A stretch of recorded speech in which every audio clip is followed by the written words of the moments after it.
Hello there, you are welcome to Health Afrique on AAU TV. AAU TV is the voice of higher education in Africa. Today on Health Afrique, we are discussing stress management. All of us experience stress in various dimensions. Stress impacts various aspects of our lives. Therefore, it is important to know how stress affects your body and learn effective stress management techniques to make stress work for you rather than against you. According to the American Institute of Stress, about 33% of people report feeling extreme stress. 77% of people experience stress that affects their physical health, and 73% of people have stress that impacts their mental health. With these statistics, it is imperative that you stay with me as I interview Master Yirser Hotep, who is a stress management instructor and then a yoga instructor on how to deal with stress. My name is Bridget Amadente. Do stay tuned. I'll be back shortly.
You're welcome back from the break. This is still Health Afrique on AAU TV. Today we are discussing stress management with Mr. Yirser Hotep. You're welcome, sir. Thank you, thank you. It's a pleasure to have you here today. Thank you. And it was beautiful watching you and your group in all the yoga poses. How long have you been doing yoga? I started practicing yoga about 46 years ago. Wow. Yeah, when I was 21. Okay. Yeah. Okay, and that is all you have been doing? Well, I do yoga. I do other types of holistic practices. I do Tai Chi. Okay. I do Qigong, which are, they say they're from China, Yeah. but they actually come from Africa. And, you know, I exercise, I walk, I run, Okay. you know, I do many things, but my primary way of, my primary lifestyle is do Kemetic yoga, which is ancient African yoga. Okay, so what are the types of yoga there are?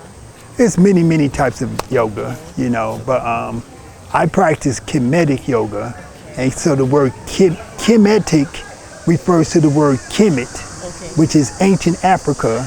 They call it Egypt now, but Kemet is an African. It was an African civilization that built the pyramids and all the different monuments that we see now. You know, because I'm an African, so I refer to myself from an African perspective. And so when I study yoga, it's from that perspective, from my ancestors. Okay. Now let's look at yoga from the spiritual aspect. People say it's a spiritual exercise. Can you tell us about yoga as a spiritual exercise? Well, to be spiritual, you have to be holistic, right? Yeah. You have to take care of your body. You have to take care of your mind. You have to take care of your spirit. And so when you say spiritual, it's not just spirit. You have to eat properly. So you have to put the right things into your body so your body can be healthy, because your body is the temple for your spirit, right? Yeah. So your spirit resides within your body. So you have to maintain the temple. And so you should nourish your body with fresh plant foods, fresh fruits, fresh vegetables, fresh water, good juices and herbs from the earth that help your body to heal and allows you to maintain your health. And so when we talk about spirituality, we're talking about do I have a healthy lifestyle? When we talk about spirituality, do I know the science of breathing and using the sacred breath? I call it the sacred breath, because when you breathe, you are taking in life force. You can go for many weeks without food and you'll still be alive, right? Yes. You can go for many days without water, you'll still be alive. But you can only go for 5 minutes without air before you're not going to be alive anymore, right? Yeah. And so breathing is where you start with the practice of yoga, and breathing is where we start with spirituality. So when we learn how to breathe, it causes the mind to relax. When we learn how to breathe properly, when I say breathe, I mean consciously breathing, slow inhalation, slow exhalation, and paying attention to your breath. And it causes your mind to relax, it causes your central nervous system to relax, it causes your mind to become more focused, and so your concentration, your ability to pay attention will increase. Slow, controlled breathing actually activates a part of your physiology called the parasympathetic part of your nervous system. And so the parasympathetic is your relaxation response. That's the opposite from your stress response. When you feel stress, that's because of the sympathetic nervous system. When you relax and you feel good, it's because of the parasympathetic. So the parasympathetic part of your autonomic nervous system is activated through controlled deep breathing. And so when you start to work with that system, with those systems of your body through the breathing, you can achieve a higher state of spirituality. Because spirituality is simply I am feeling more in tune. I am feeling more in touch with my inner self. I feel a connection with the divine. I feel a connection with nature. I feel a connection with the past, the present, and the future. So I don't see any separation. I don't feel any separation between myself and yourself. I don't feel any separation between the land, the trees, the plants. We feel that we are the same. Oh, okay. That's the location for the yoga practice. Okay, so now let's look at yoga as a physical exercise, because I realized that the yoga you did here was quite like slow motion, if I should put it that way, compared to other yoga that I have done or even done once or twice. It's a bit more active. What's the difference between the yoga that we have done here today and the very active yoga that you see online? A lot of the yoga that you see online is meant only for physical fitness. Okay. And there's nothing wrong with it. Okay. But it does not help you on a spiritual level as much. Okay. It doesn't help you on a stress management level as much. It's still good because exercise is good. But when we do Kemetic yoga, which comes from Africa, it's slow. It causes you to relax. It causes you to focus. And so it also allows your circulation of blood to move better through your body. It also allows for the circulation of energy.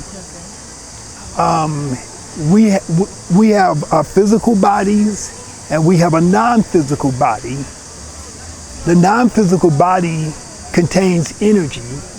The physical body contains blood that moves through your body. If you get cut, you can see the blood come out, right? Yes. The non-physical body, we have breath. We have this invisible force, like I was saying about the air. Yeah. You can't see the air. You can't touch it. You can't even smell it. But without it, it's invisible. But without it, you can only live for 5 minutes. But it's the most powerful force. It's more powerful than food. It's more powerful than water. It's more powerful than your blood, because you need the air. Okay. And so when we cultivate, I call it cultivation. It's like you cultivate a crop or plants. You cultivate this energy inside of you and you make it more powerful. That allows you to have greater longevity so you can live longer. It allows you to have more health. Some people, they want to live long, but they don't eat right. You don't want to live long and be sick. Yeah. You want to live long and be healthy, right? So you have to make the sacrifice of giving up animal food, giving up liquor, giving up sugar, giving up cigarettes. That's a sacrifice because you're giving up something that you may want to have, but your body is going to respond to that much better. Now since you have brought in diet, let's look at the best diet plan for someone who wants to practice yoga.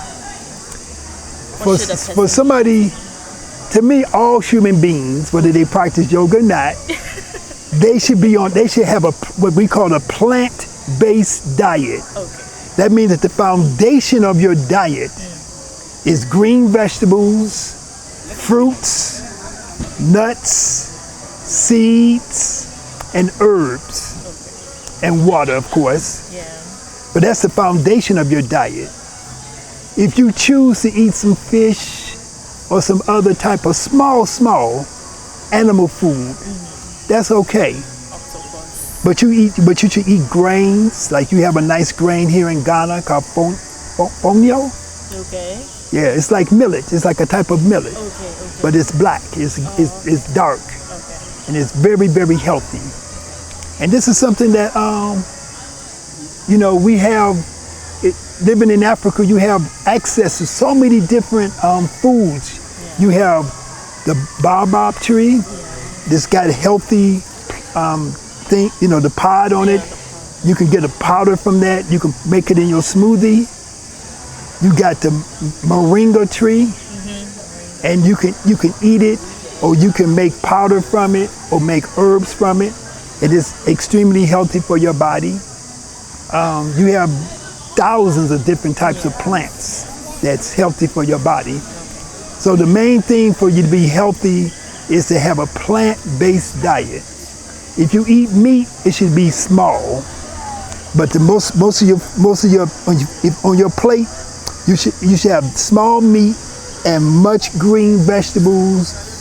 And if you eat rice, it should be brown rice, or it should be millet. Millet is better than rice, and white rice is not good for you. You know, so I know in Africa and many places people eat a lot of white rice, but now I see more people getting the brown rice. Okay, we are going on a break. When we come back, we're going to talk about yoga for pregnant women and then kids. We're going on a quick break. When I come back, we are still discussing stress management. We'll move on to yoga for kids and pregnant women. Please do stay tuned.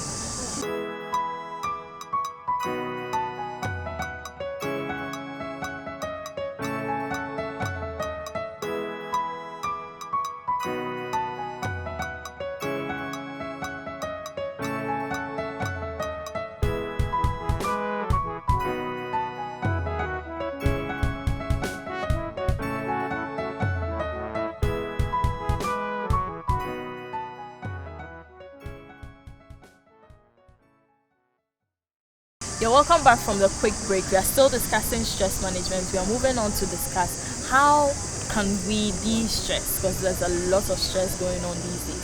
So how can we de-stress? What's the best way to de-stress? The most simplest thing we can do is to use our most available resource. Slow, controlled, deep breathing. That's going to help you to relax your body. It's going to help you to relax your mind.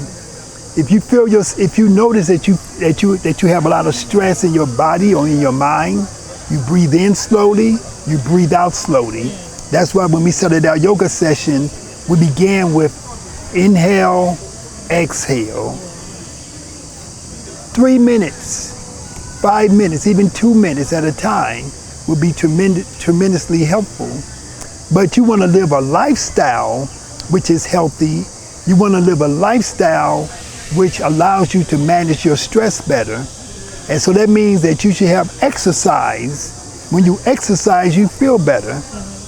That means that you should have proper ways of eating. When you eat properly, you get the vitamins and minerals that you need.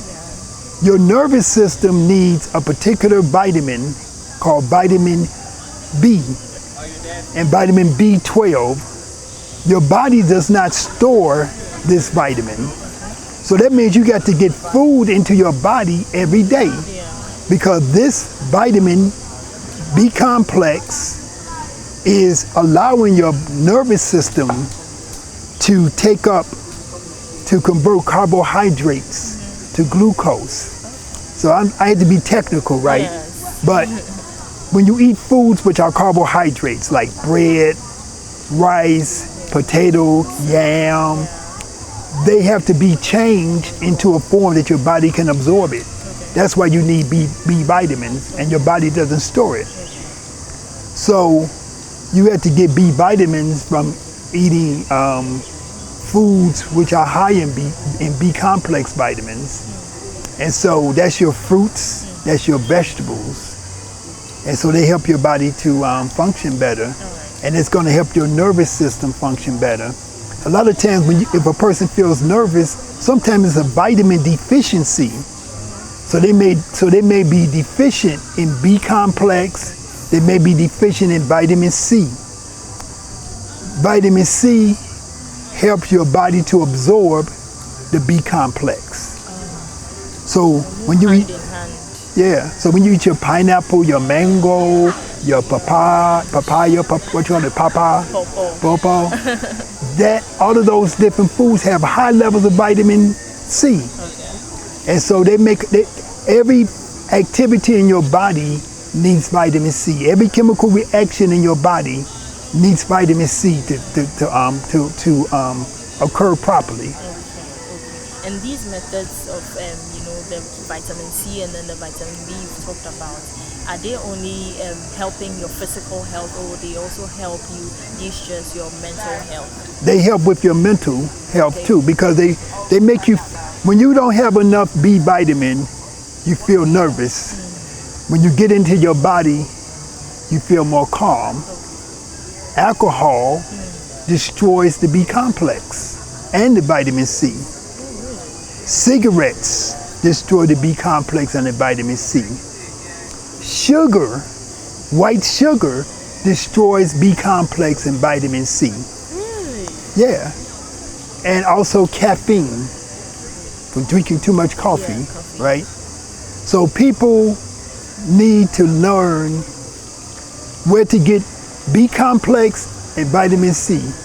And I don't mean from pills, I mean from the food. In Ghana, you have more than enough varieties of food to get all the B complex that you need. Yeah. The other thing that is probably easy to do in Ghana is to get your sunshine, Yeah. because the sunshine gives you vitamin D. Vitamin D helps you to absorb calcium. It helps you to absorb potassium and magnesium, and it helps to build your immune system, so to help you to fight off disease. So I know that a lot of people might get malaria in Ghana, so with having enough vitamin D. So that means that you have to, don't cover up all the time. But you know, I don't think people in Ghana have too much problem getting the sun. But for me, coming from America, I like to take off my shirt to get as much sun as I can before I have to go back. Okay. And your body stores vitamin D, you know. So if I go back, I'm gonna have lots of vitamin D stored up until I come back again. Yes, okay. So my final question is, would you advise that kids or maybe children and pregnant women try to practice yoga even in their various stages? Yes. Children should do yoga to help them to learn how to have self-control. Okay. Children also have stress. Yeah, children have stress. Some children have experienced trauma. So it's good for children to learn how to sit still, breathe in, breathe out, close their eyes, imagine themselves traveling someplace far away and becoming relaxed. It's good for adults, it's good for children. For pregnant women, the same thing. Pregnancy is stressful.